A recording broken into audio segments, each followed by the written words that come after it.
مطلب ملاحظہ فرمائیں کیفی صاحب خصوصیت کے ساتھ، اس لیے کہ پتہ نہیں کیوں آپ کا تصور ذہن میں تھا کہ آواز شکستے دل تو ہوئی، آواز شکستے دل تو ہوئی، دھیمی ہی سہی آواز تو ہے، آواز شکستے دل تو ہوئی، دھیمی ہی سہی آواز تو ہے، دروازہ کھلے اب یا نہ کھلے، دستک تو ہوئی آغاز تو ہے، دروازہ کھلے اب یا نہ کھلے، دستک تو ہوئی آغاز تو ہے، ہر وقت یہ بجتی رہتی ہے، خواہش کی میری غماز تو ہے،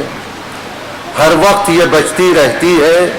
خواہش کی میری غماز تو ہے، زنجیر میرے پیروں میں سہی،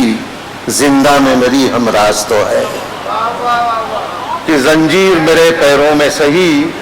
زندہ میں میری ہمراز تو ہے۔ اور کیفی صاحب خاص طریقے سے یہ شعر، میں باب مخالف کی عزت پر اڑنے کے ہنر سے واقف ہوں۔ کیفی صاحب کو دیکھیے، یعنی اس صورتحال میں بھی بڑی جواں مردی کے ساتھ ہمارے مشاعروں میں شریک ہو رہے ہیں کہ میں باب مخالف کی زد پر اڑنے کے ہنر سے واقف ہوں، زخمی ہے بدن ٹوٹے شہ پر، دھیمی ہی سہی پرواز تو ہے، میں باب مخالف کی زد پر اڑنے کے ہنر سے واقف ہوں، زخمی ہے بدن ٹوٹے شہ پر، دھیمی ہی سہی پرواز تو ہے۔ حضرات یہ 4 شعر بالکل نامکمل تھے، میں غزل پیش کر رہا ہوں، ملاحظہ فرمائیں۔ یہ غزل داد کی تعلیم نہیں ہے، صرف سوچنے کی دعوت میں دے رہا ہوں، ملاحظہ فرمائیں کہ رقص جنوں کیوں عام ہے ہمدم، میں بھی سوچوں تو بھی سوچ، رقص جنوں کیوں عام ہے ہمدم، میں بھی سوچوں تو بھی سوچ، کیسا یہ کوہرام ہے ہمدم، میں بھی سوچوں تو بھی سوچ۔ اور شعر ملاحظہ فرمائے کہ کہنے کو تو میں خانے میں میں کی فراوانی ہے بہت، کہنے کو تو میں خانے میں کی فراوانی ہے بہت، تشنہ لبی کیوں عام ہے ہمدم، میں بھی سوچوں تو بھی سوچ،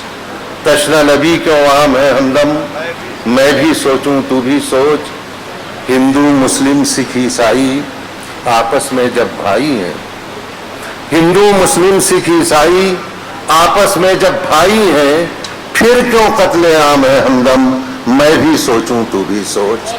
آزاد یہ فکر انگیز غزل ہے، داد کی تعریف نہیں، لیکن سوچیں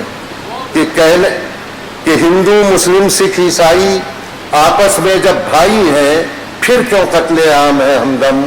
میں بھی سوچوں تو بھی سوچ۔ اور شعر ملاحظہ فرمائے کہ شہر میں جس کے جور و ستم سے